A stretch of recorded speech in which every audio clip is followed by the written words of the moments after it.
所有人都想不到这场雨会下整整2年。高温天气持续20天后，滂沱大雨下了1天1夜，超市门口避雨的人群兴高采烈，有的甚至一头扎进了雨水里，尽情享受着难得的凉意。我提着一袋猪肉从超市走出，看着外面越下越大的雨，皱了皱眉。我并非不喜欢下雨，高温这么多天，我也快烤焦了。下雨多好啊！只是我对雨水有恐惧症。3年前我在一个雨夜开车跌入了湖中，被水淹没，险些身亡。要不是车窗被震碎了，我不可能活下来。那之后我就对水有了心理阴影，哪怕是看见下雨都发怵。我掏出手机看看天气预报，从今天起气温会逐步下降，43.5度的高温不复存在，取而代之的是33度左右的舒适气温，这是好事。可随之而来的是持续性降雨，未来的1个星期都会持续性降雨，有时候是早上，有时候是晚上，多数是小雨中雨。我叹了口气，返回超市准备囤货。之前高温的时候，我并没有大量囤货，可现在持续性降雨，我不愿意出门了，所以准备囤积足够多的食物，能保证我1星期不用出门。10盒牛排，12斤冻鸡翅，3袋饺子，4袋汤圆，这些都是我爱吃的。此外，我还买了1大袋西红柿和红薯，以及1箱八宝粥和1箱泡面，这些再怎么着也能吃1个星期了，省着点撑1个月都行。买好了物资，我打的回到了家。我住在一个中档小区，房子不大，90平米，位于3楼。物资搬回家后，雨似乎更大了，噼里啪啦打在窗户上，仿佛随时能将窗户打碎一番。外面一片灰白，之前在雨中庆祝的人们估计都回家避雨了。我拉回窗帘，给我父母打去了电话，他们在老家山里，下暴雨对他们的影响也不小。小雨，注意安全，这个雨真的好猛，越下越大，后劲儿十足。我爸在电话里叮嘱我，他很多年没见过这么大的雨了。爸，你们才要注意安全，我这边不会有事的，最近我也不会出门，你们也别下地了。我反过来叮嘱我爸，我爸连连说好，又嘱咐我说遭水淹了要往高处跑到楼顶去。我爸知道我怕雨，所以未雨绸缪过头了。我想笑，点了点头说明白了，挂了电话。我洗了个热水澡，沉沉睡去。一觉醒来已经是翌日天明了，窗外依旧是狂风暴雨，无数雨水像石子一样砸在窗户上，竟然还在下，而且依旧是暴雨。按照常理来说，一场暴雨并不会持续多久，很多甚至只会持续半小时。天气预报也说了，今天的降雨晚间才到来，怎么一大早就在下暴雨？我顿感事情不妙。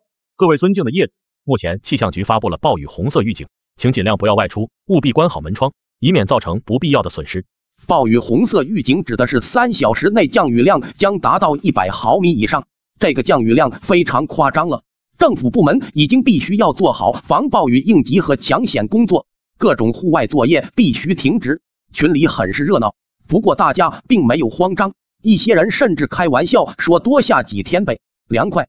直到第2天雨还在下，业主们高兴不起来了。太离谱了，从前天下到今天还是这么大。车库第3层已经要被淹了，谁家车在第3层的赶紧开走。今天都没法去买菜，再不停雨，家里没菜吃了。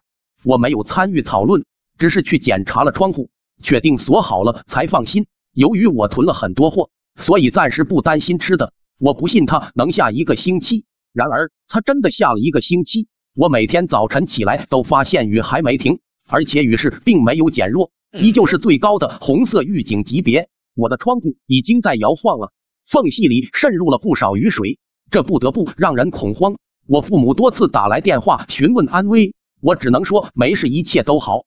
其实我感觉很不好，整整7天，无论是白天还是黑夜，雨都没有停。我们玉城已经上热搜了，不过别的城市同样有热搜，因为下雨的地方不仅仅是我们玉城，玉城只是第一批幸运儿。我特意查找了相关的信息，发现欧洲、东南亚、北美等地也开始了持续性降雨，太不寻常了。我读书那会儿曾经研究过关于物种大灭绝的历史，清楚的记得地球曾经下过200万年的雨，那之后生态大变，恐龙崛起。我本身就怕雨，脑子里想得多，不自觉就将这场雨跟那场200万年的雨联想了起来。再看群里，业主们已经互帮互助了，谁家有土豆的可以换泡面，谁家有猪肉的可以换蔬菜，我的物资还有不少。毕竟我这些天吃的很少，也不太做饭，冰箱里有不少肉食，再坚持1个星期都没任何问题。但要是与在下1个星期，我们玉城不得瘫痪了。我又去窗边看外面的情况，依旧看不清楚，外面什么都看不见了。群里物业再次发通告，紧急通知，请各栋1楼的业主及时转移家具物件。目前小区大面积被淹没，雨水很可能涨到1楼。这个通告一出，所有人都惊了，1楼都要被淹了，那地下车库肯定已经成水库了。我们这小区地势虽然不高，可也不至于被淹吧？不可能吧？小区都被淹了。下了1个星期暴雨，哪里都可能被淹。我刚才打消防局的电话已经打不通了，到处都乱套了。听说东郊成大海了，怕不是长江要决堤了？大家都乱了，我也心慌。我对水的恐惧不是别人能比的，我害怕雨水把我3楼都淹了，那我就成了瓮中之鳖，再次体验水带来的恐惧。物业紧急通知后，我无法安定，食物还能撑一段时间，可我真的害怕水淹3楼。我想起了我爸的话，遭水淹了就往楼顶跑。也许是当初的心理阴影实在太重了，我还真跑去了楼顶。我们总楼层是31层，我坐电梯抵达了最高层，不过通往楼顶的铁门已经装起来了，门上还没有贴装修许可证。我尝试打开，自然是打不开的，无奈我只能又回3楼去，盼着雨快停。这一晚我都没睡好，一直迷迷糊糊的，脑海中总是浮现我在车里被水淹的场景，最后又变成了被洪水吞噬。7点我惊醒，竟没听见雨声，外面依旧灰沉沉，但不下雨了。我喜出望外，灾难真的过去了。我盯着当地气象局的通告，各位市民朋友，暴雨已经停了，政府正在抢险救灾，大家注意灾后防护，不要靠近电线杆等地。我该宽心了，但上网一看，我发现全国各地依旧有很多地方在下雨，一些原本降雨量稀少的地方都降雨了。再看国际新闻，我心脏提了起来。印度首都迎来100年未遇的大暴雨，大片贫民窟被淹没。纽约地铁洪水倒灌，发生了30年来最严重的死亡事故。英南捷克考站发现威尔克斯地在下冰雹，且持续了3日。这些新闻带着一股浓浓的末日味道，我皱紧眉头，看向外面的天空，除了一片白，什么都看不到。雨真的停了吗？还是只是喘口气？傍晚，我们小区恢复了一定的秩序，小区内的超市重新开放了。雨没有来，只是天空依旧压抑。我对雨水的恐惧让我不得不多想，我老是想到那场200万年的雨。思忖了片刻，我快步跑去了超市。超市人不少，不过多数是孩子，这说明并没有人有意识的囤货，大伙还是想去市场买菜。他们觉得雨就这么停了，我不墨迹，开始了真正的囤货。上百袋鸡翅鸡腿，50包火腿肠，30盒饼干，20袋面包，2箱矿泉水。此外，我还买了手电筒、电池、充电宝等物，预防停电。超市的营业员都惊呆了，我也不理会，一趟趟的搬，全都搬回了我屋里。这样一来，我省吃俭用，撑个2-3个月不成问题。我家里还有1大袋米，如果不停电也能撑很久。之后，我又去药店买了板蓝根、布洛芬、阿司匹林、碘伏、西斯敏、蒙脱石散等各类药品，这样无论我发烧了还是腹泻了，都能治疗。当然，这样依旧无法让我有足够的安全感。我最怕的还是水淹，3楼太低矮了。我也早有了想法，私聊了业主群里的一个人，他在本栋买了房子，但一直在外地生活，2-3年才会回来一次。他的房子在31层3102号房，长期处于出租的状态。他本人也多次在群里发布出租消息，让我们帮忙找客源。我直接告诉他我找到客源了，给我200块红包，我当中介。他乐得如此，说3500一个月，3个月起租，钥匙会让物业交给我，我们一手交钱一手交货。物业也果然派了个人把钥匙拿给我了。我开始转移阵地，一次又一次的上楼下楼，将我的物资全都搬去了3102号房。途中遇到了几个业主，问我在干啥，我说拿物资给楼上邻居换钱，他们就不问了。终于晚上9点，我搬完了，我累得几乎虚脱，但我还是强撑着将门窗检查一遍，确定彻底锁好了。这样一来，我躲在31层，坐拥一屋子的物资，安全感十足，才松口气。噼里啪啦的声响不断，雨水仿佛弹珠激烈的拍打着窗户，我心头一抖，看向窗外，看见了漫天雨水，宛如恶魔的触须一般伸向大地。又下雨了，而且是更加剧烈的大暴雨。又下雨了，气象局不是说不会下了？我好不容易抢了点肉，刚才急着回家，不知道丢哪里去了。车库的水还没退呢，又下了，完了完了！我们小区的车库被淹得很严重。本来今天停雨了，物业在加班加点排水，结果又下暴雨了。这场暴雨哪怕只下一天，1楼恐怕都会被淹没了。不出我所料，暴雨下到凌晨2点的时候，嘈杂的雨声中就夹杂了人的叫骂声，尽管微弱，却无法被雨声掩盖。那是1楼传来的，我在31层都能听见，可见有多少业主在叫骂。1楼绝对被淹了，楼道的声音也很嘈杂，显然1楼的业主在往楼上跑，各层楼的声音也多了起来。31层的业主纷纷开门出去，我听见有邻居急切道：“赶紧下去帮忙，可别淹死人了。”他们无疑是善良的，我做不到，因为我怕水，我不愿意下去接触水。本栋楼的抢险救灾开始，高层的业主主动去帮忙，群里也热火朝天，互帮互助的精神在激荡。我则关注全国各地的新闻，目前微博上已经炸了，因为全国大半的城市都在下雨，像我们玉城这样停了又下的也很多。热搜第一的是专家的预测，全国性大暴雨恐造成长江中下游爆发100年未遇的大洪水。此外，北上广的热度也很高，比如魔都浦东机场完全被淹没，长江口湖已泛滥，宝山、金山等地大面积瘫痪，首都也不容乐观，排水系统彻底报废，半座城市都浸泡在了雨水中。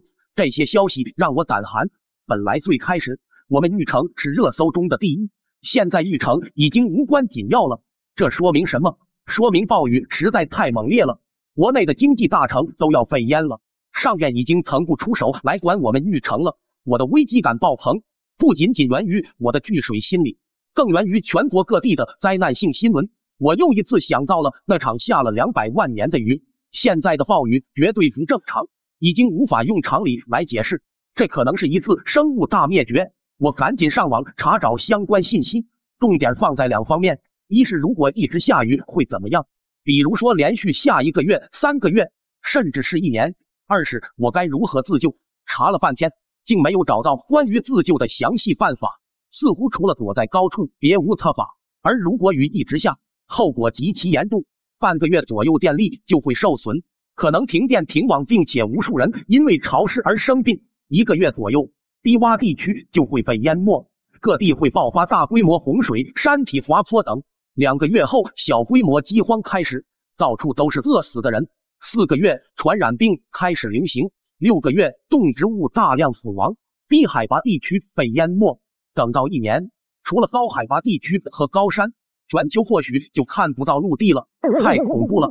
我止不住胡思乱想，如果雨下几个月甚至1年，我怎么办？我父母怎么办？小雨这天不正常啊，我觉着得上山去了。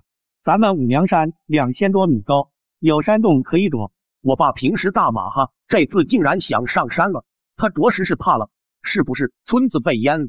我忧郁不已。前天就淹了，泥石流冲了半条村子，死了好多人啊！我爸声音有了哭腔，我急得不行。你不早告诉我，怕你担心了，你那边也不好过。我看新闻了，你们小渡口区好多小区都淹了，你赶紧去高层。我爸老想着我，我说我已经住在31层了，你们集结村民，再上吃喝，赶紧上五娘山躲着。我爸说好，又提议，小雨，你最好也找个机会来五娘山，我们玉城最高山，再怎么也淹不了。这话让我眼前一亮，对呀，我怎么傻愣愣的？要是上了五娘山，往山洞里一躲，2000米的海拔高度，洪水滔天也淹不了。不过我现在走不了，到处都被淹了，没有船不可能离开，而且我这栋楼31层也有上百米高，雨水要淹到我这一层恐怕有点困难，除非真的下几个月以上。我让我爸安心，我暂时没事。挂了电话，我精神已经很疲惫了，过度的忧郁和畏惧让我昏沉沉的。我煮了点东西吃，填饱了肚子，又去洗了个热水澡，钻进了被窝。今晚注定是个不眠夜，楼层里闹哄哄的，我精神不佳，听着闹哄哄的声音入睡了。翌日我被噩梦惊醒，耳朵一竖就听见了广炮雨声，雨声仿佛上天的怒吼，伴随着呼啸的风声袭来，撞得窗户哗啦啦响。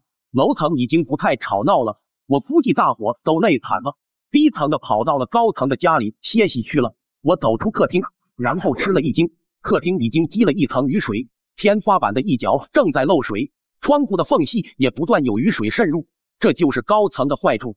这种暴雨之下，顶层不漏水都难。还好这房子排水不错，雨水不可能聚集过多的，就是看着让人心情烦躁。我将食物转移了阵地，全都搬进了卧室里，免得被淋坏了。至于客厅，我没办法管，也管不了。看看群里已然乱套，饿死了，谁家有吃的我高价买。我家大米全被淋湿了，我200多万的房子就这么被淹了。慌乱和悲痛在群里弥漫，不过大家依旧在互帮互助，等待救援。我看着他们相亲相爱，心里却有了一个隐忧：如果暴雨下1个月、2个月、3个月，大家还会相亲相爱吗？食物匮乏，房屋潮湿，病人遍地，到时候整栋楼恐怕会成为炼狱吧。我承认自己这么想很自私，很不道德，可我真的怕，我怕人性的阴暗面大爆发，所以我又跑出了客厅，踩着雨水去确认门锁好了。随后我将鞋柜、屏风全都推到了门口，死死的抵着门，我要确保绝对的安全。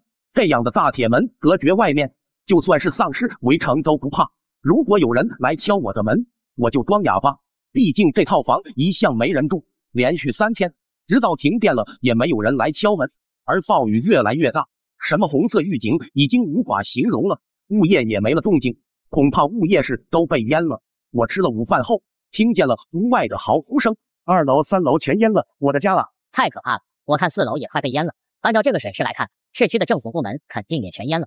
我妈妈要饿死了，谁能给点吃的？绝望的气氛在蔓延，比雨水蔓延的更快。又一个3天过后，暴雨加起来已经下了半个月了，除了我囤货那一天停了之外，其余时间全都在下。我躲在卧室里不敢出去，整个客厅全是水，排水系统完全撑不住了，卧室很快也会被水浸泡。我拿着充电宝给手机充电，用流量划着网上的最新消息。由于全国降雨，各地部门陷入瘫痪。网上的消息基本是各地的网友提供的。成都求救啊！我们整个大盆地都要淹了。羊城求救，珠江缺堤了。我在美国，飓风和海啸把西海岸都团灭了，我能找大使馆求救吗？我艰难地吞了吞口水，手指有点发抖。这恐怕真是一场生物大灭绝。天啊，那边是什么？海啸，是海啸！洪水来了，快跑！还有人也看见了，失声大叫。他们在31层的走廊，从他们的位置看出窗外，那应该是看见北边。北边的地势要高不少，而且有高山大河。我立刻意识到是北边的山洪爆发，引发了陆地上的海啸。我们市区的高楼将迎接可怕的山洪撞击。洪水来了，从地势高的北边一路补充，冲入南边的市区。我在雨看不到洪水，但我已经听到了惊涛骇浪的声音。如果这地上伴随着眼睛见顶的破裂声，由远及近，宛如远古巨兽在冲锋，让人头皮发麻。完了，我们这栋楼会不会被冲垮？就算挺住了，整栋楼恐怕也会受损严重吧。洪水的破坏力完全不亚于地震。我冲回了卧室里，关紧了门，本能反应就是躲在角落。至于别的办法，我一概想不到了。我只能祈祷大楼能抗住。门外呼啸声越来越近，此外还有杂乱的脚步声和喊叫声。快上去啊！洪水太高了，去楼顶。大家不要躲在低层，往20层以上跑。躲在屋里没用的，必须去高层。一些聪明的人急着往楼上跑，这也从侧面说明了洪水太高了。那北边的洪水恐怕不亚于一场惊天动地的大海啸，它会淹没沿途的一切，整个城市区会沦为一片汪洋。届时我们这栋楼被淹没的就不仅仅是5楼了，还留在低层的无疑是自寻死路。我咬着牙关，鬼着发着抖，双手死死抓着床角，浑身冒着冷汗。3年前的痛苦记忆似乎也袭来了，狂暴的雨夜，冰冷的湖水，破碎的玻璃，我甚至产生了幻觉，脑子一片白茫茫。猛地轰然一声巨响，我仿佛被一柄大锤砸在了后背，半个身体都往前滑了一下，脑袋撞在了墙壁上。晕眩中，无数撞击声袭来，大楼成了海边的岩石，一波波巨浪撞上来，巨浪中是发黄的泥水，散落的建筑物，漂浮的尸体。洪水来了，外面惨叫不断，不少尚在走廊的业主被洪水冲击，不知道卷到了哪里去。他们动作还是太慢了，或许是从低层走楼梯上来的，根本来不及躲进别人家里了。在无数嚎叫声中，大楼激烈震颤，我听见了墙壁的嘎嘎声，很多墙灰在洒落，无数裂缝出现。客厅中天花板似乎爆裂了，我抓紧墙角，在极度惊恐中闻到了恶臭的淤泥味。洪水竟卷进了31层，我的房子里全是发黄的洪水，夹杂着各种腐烂的臭味。我心想死定了，洪水竟这么高，直接冲到了31层，那我必定要被淹没了。然而上天并没有对我那么残忍，除了一阵又一阵卷进来的水浪外，滔天巨浪并没有席卷进来。洪水并不能淹没31层，它或许吞噬了20层，尾巴扫到了31层。我长松一口气，可不等安心，嗡的一声巨响，震得整栋楼都在晃动。我明显感觉自己的身体往右边滑去，整栋大楼在倾斜，大楼在向右倾斜。所有人都想不到这场雨会下整整2年。高温天气持续20天后，滂沱大雨下了10天10夜，放眼望去，整个一层变成了一片汪洋。原本以为在31层的我能顶到最后，可接踵而至的山洪破灭了我的美梦。天花板传来闷响，像是钢筋水泥在崩裂，一定是大楼倾斜挤压了天花板。我运气太差了，头上的天花板要裂开了。我咬了一下手腕，疯狂往外跑去。我的父母都在卧室，但此刻我只能抓住2个人头大的皮箱子往外爬。我的天花板砸了下来，露出一个大洞，雨水倾泻而入，那张床被砸扁了。我心有余悸，匍匐着爬向客厅，发现客厅一角的天花板也破了，雨水激荡着，混合着发黄的洪水，令得客厅变成了垃圾场。我用尽全力爬到了厨房门口，靠着墙坐着，我浑身上下都湿透了，视线是模糊的，鼻腔里是恶臭的。我死死抓着还算完好的2个皮箱子，这是我唯一能救出的物资。一个箱子里装着简易的食物和水，一个箱子里装着一些药物。我并非特意带出它们，而是只能带出它们，别的都带不了了。咔嚓，不知何处传来的爆裂声刺破了洪水的声音，大楼又倾斜了4米，天花板破裂加剧。怎么办？根本没有办法。客厅一半的天花板已经完全破开了，上方是白茫茫的天空和倾盆大雨，宛如恶魔的大嘴，这让我难以呼吸。我只能看向别处，一扭头看见了阳台外的世界，那是何等恐怖的场景！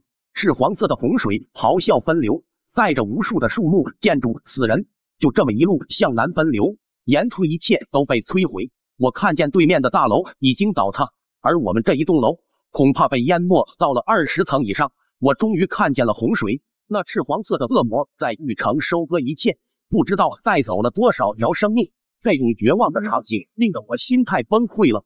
3年前的噩梦被无限扩大，我明明可以呼吸，却感觉喘不上气来。我想到了死亡，人类面对大自然的灾难是何等渺小啊！我肯定活不了了。我无法战胜3年前的噩梦，也无法脱离这栋倾斜的大楼。但愿我的父母能活下来吧，他们上了五娘山，不可能被淹没的。这么想着，心里可算有了一丝安慰。我深吸一口气，鼓起勇气看向天花板外面的天空。贼老天啊，你是非要我死啊！突然感觉有点不对劲，天空似乎少了点什么。那白蒙蒙之中理应有最让我恐惧的暴雨。定睛一看，没有暴雨，白蒙蒙静止了，暴雨竟然停了。我难以置信，明明刚才还在倾盆，这边就停了。我揉揉眼睛仔细看，确实没看见暴雨了，真停了，雨停了，雨停了！狂喜的叫喊声从隔壁传来，随后蔓延到了整栋大楼，每一层都有活人在狂喊。雨真的停了，哪怕洪水滔天，可雨停了。我尝试着站了起来，发现大楼虽然倾斜，但基本稳住了。我扶着墙走到阳台，再一次看外面的天空，真的没有雨了。20层以下，洪水奔流而过，看起来竟也温顺了许多。没事了，没事了，我们还活着。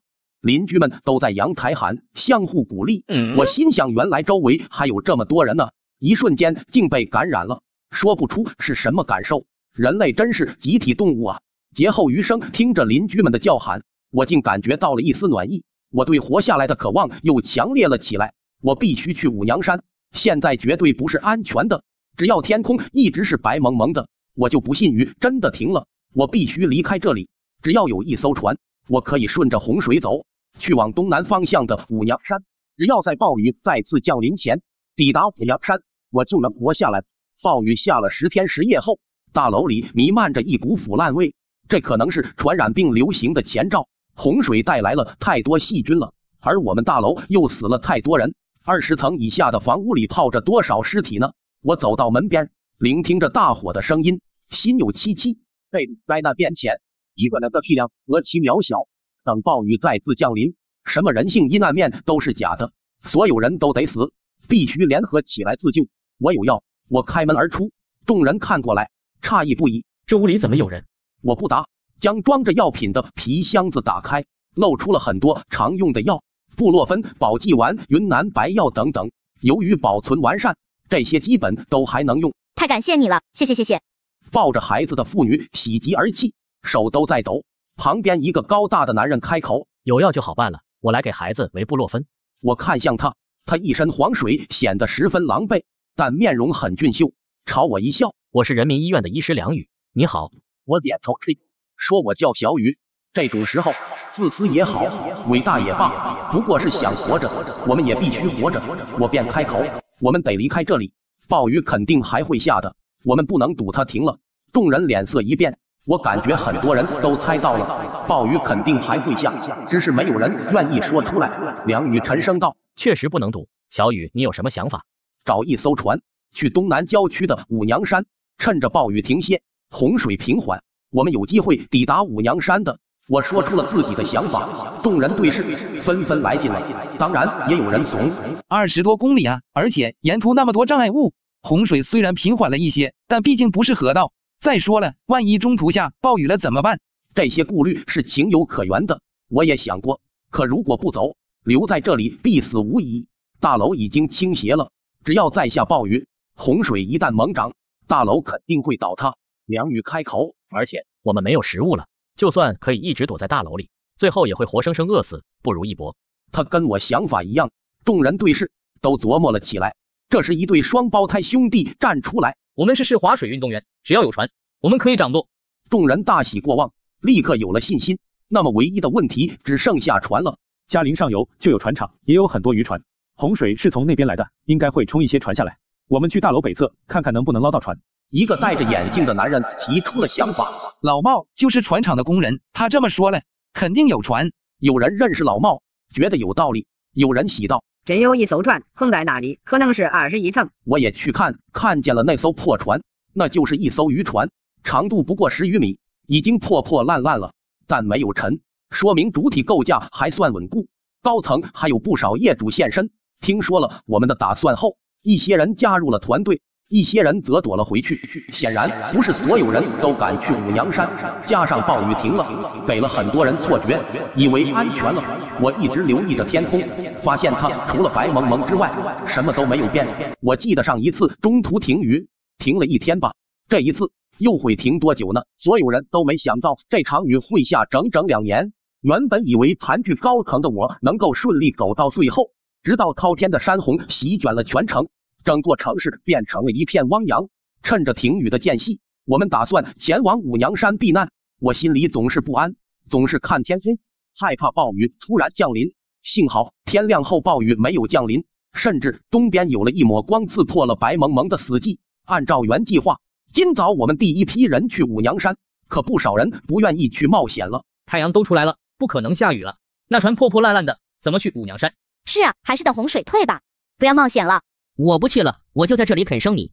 竟有大半人不肯出发，他们这么想很正常，毕竟太阳代表着希望，有了希望，谁愿意去送死？最后零零星星，一共就7个人愿意去五娘山，包括划水运动员那2兄弟。我也不是什么伟大的人，没有劝别人一起走，我把食物留下，跟梁宇一群人出发。我、梁宇双胞胎，再加上百余抱着儿童的妇女，一共7人，全都上了渔船。渔船里有可以划水的木板，用于稳固的尼龙绳，一些修缮船体的工具等。双胞胎已经抓着2块大木板，充当划船桨。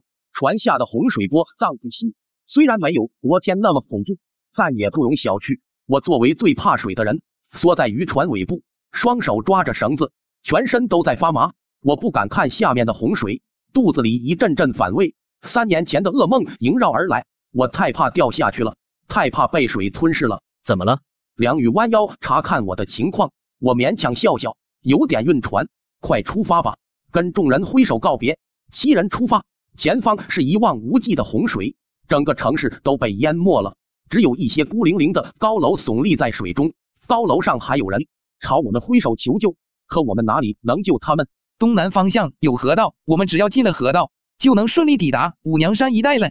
百余眺望着前方，我们一路颠簸，数次险些翻船，幸好渔船够稳当，有惊无险。20公里的路程越来越近了，终于在经过东南市郊一个湍流后，我们驶入了河道，再坚持半小时就成功了。忽的天际一声惊雷，闪电划破长空，原本白蒙蒙的天一下子变得暗沉沉，我心里一突，冷汗直流。梁宇他们也变了脸色，恐惧的众人全都催促：快，又要下雨了！又要下雨了！我最担心的还是来了，伴随着惊雷滚滚，暴雨必定吞噬大地，而我们还要走半小时，加速！河道还算平缓，大家使劲儿！双胞胎大喊，站在船头两边用力划船桨，借助洪水的力量向前冲去。所有人都动了起来，抓着木板划水，跟划龙舟一样。我庆幸这里有2个划水运动员，不然我们这些普通人根本划不动渔船。轰！更大的惊雷炸裂，仅一瞬间，大雨倾盆。它不是由远及近的，而是覆盖了整个玉城，一刹那就落在了整个玉城区域。我们被暴雨淋得睁不开眼睛，行动严重受阻。我听见了北边传来的骇然巨响，那是洪水在翻滚。来了，快啊！我大喊道，手臂都要划断了。众人发了疯一样划船，前面的大吼：快到五娘山了，再坚持15分钟。这话无疑是鼓舞人心的，我都再次涌现了一股力量。3分钟后，洪水的声浪逼近，我们的渔船开始颠簸，水的震动传到了这里，渔船很难稳固了。又3分钟后，我看见了白蒙蒙中的黄龙，那是何等可怖的景象啊！整个地平线都是黄色的，从玉城的北边一路俯冲而来，浪头比之前的高太多了。